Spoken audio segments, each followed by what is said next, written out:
আলোকপাত করলেন আপনারা শুনে? বিভিন্ন সমস্যা নিয়ে আলোচনা হয়েছে, যেমন আমাদের অ্যামালগামেশন স্কুলের ক্ষেত্রে প্রাথমিক শিক্ষক থেকে ধরুন প্রাথমিক শিক্ষকরা যারা আছেন, ওনারা যারা হাই স্কুলে এসছেন, তো বিভিন্ন ক্ষেত্রে বিভিন্ন সমস্যার সম্মুখীন ওনারা হন।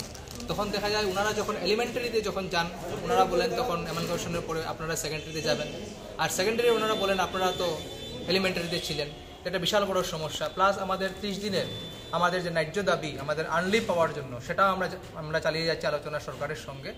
তো সেইটা ওনারা চিন্তা করবেন এবং আমরাও সেটা পাওয়ার জন্য চেষ্টা করে যাচ্ছি আপ্রাণ। এবং বিভিন্ন সমস্যা নিয়ে আরও দাবি দাবা নিয়ে আলোচনা হয়েছে এবং সেটা আমরা পর্যায়ক্রমে সেটা আমরা চেষ্টা করব, সেটা আলোচনা করে আমরা দাবি আদায় করার, এবং আলোচনা চলবে আমাদের। পেনশন নিয়ে একটা চলছিল, হ্যাঁ, সেটা আমাদের দাবি দাবা আগেই ছিল এবং এখনও আছে। সেটা হচ্ছে আমাদের নতুন যে পেনশন স্কিম, সেটাকে পরিবর্তিত করে ওল্ড পেনশন স্কিমের সবাইকে আয়ত্তে নিয়ে আসা সবাইকে।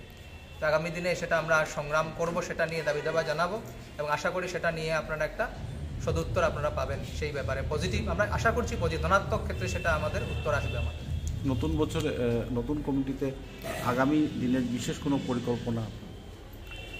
আগামী দিনের পরিকল্পনা ওই যে নতুন পেনশন যে নীতি যেটা আছে, এইটাতে আমরা পুরানো পেনশন নীতিতে নেওয়ার চেষ্টা করব।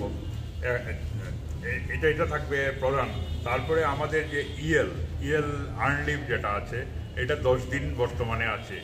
এইটা যে মিনিমাম 24 দিনে আমরা যদি এটাকে রূপান্তর করতে পারি, তাহলে যে এই সুবিধাটুকু সবাই পাবে। কারণ আজকের দিনে যে আমরা বরাক উপত্যকায় যেসব মানুষ বসবাস করি, তাদের যে পার্টিকুলার সামার ভ্যাকেশনে কিন্তু বাইরে যাওয়ার কোনো রাস্তা থাকে না। ওই সময় আমাদের এখানে বৃষ্টি থাকে। হ্যাঁ, পার্টিকুলারলি বৃষ্টির জন্য তারা বাইরে যাওয়ার, তার জন্য আর্নলিভ যে 10 দিন, ও যদি 30 বছর চাকরি করে একজন মানুষ, 30 বছর চাকরি করার পর ওর 300 দিন পাবে, আর 30 বছর চাকরি করতে করতে ও রিটায়ারমেন্টে চলে যাবে। কাজেই এই ক্ষেত্রে যদি 24 দিন হয় বা করা হয়, তাহলে আমরা এই সুবিধাটুকু সবাই পাবে।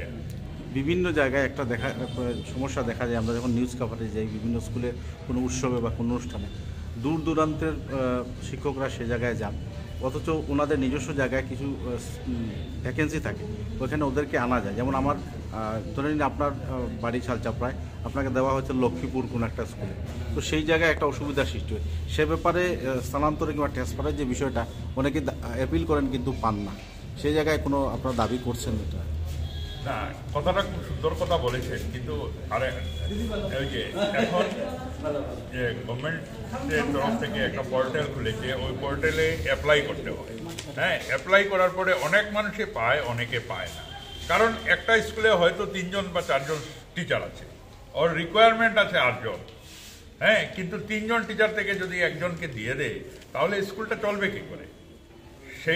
সেইটাও তো আমাদের সবার চিন্তা করতে হবে। কারণ ঠিকই আছে যে একজন মানুষের খুব অসুবিধা হচ্ছে হয়তো 20-25 কিলোমিটার যেতে, কিন্তু তোর সঙ্গে এটাও চিন্তা করতে হবে সেই স্কুলের যে ছাত্রছাত্রীরা যে ডিপ্রাইভ হয়ে যাবে, ছাত্রছাত্রীরা যাতে ডিপ্রাইভ হয় না, এটাও তো সংস্থা বা আমরা যারা শিক্ষকতা লাইনে আছি তাদের সবার চিন্তা করা উচিত। তার জন্য গভর্নমেন্টের পোর্টালে অ্যাপ্লাই করলে কিছু সংখ্যকে পায়, কিছু সংখ্যকে পায় না। না পাওয়ার কারণটা হলো কি এটা।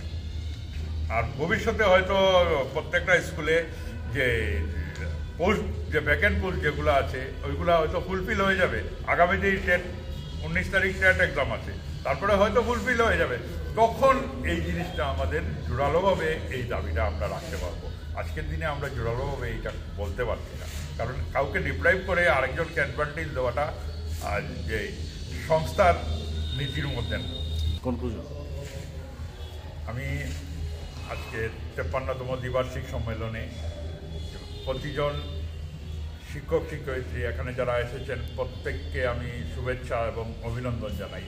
তৎসঙ্গে নরসিং হায়ার সেকেন্ডারি স্কুলের যে অধ্যক্ষ, আমাদের শিক্ষক শিক্ষিকাবৃন্দ এবং কর্মচারীবৃন্দ যেভাবে 15 দিনে এই সম্মেলনটা করেছেন, তার জন্য ওনাদের সবাইকে ধন্যবাদ জানাই।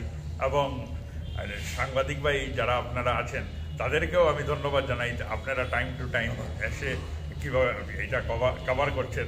হয়তো কালকের ব্যাপারে এইসব জিনিস থাকবে, তার জন্য আপনাদেরকেও ধন্যবাদ। ধন্যবাদ।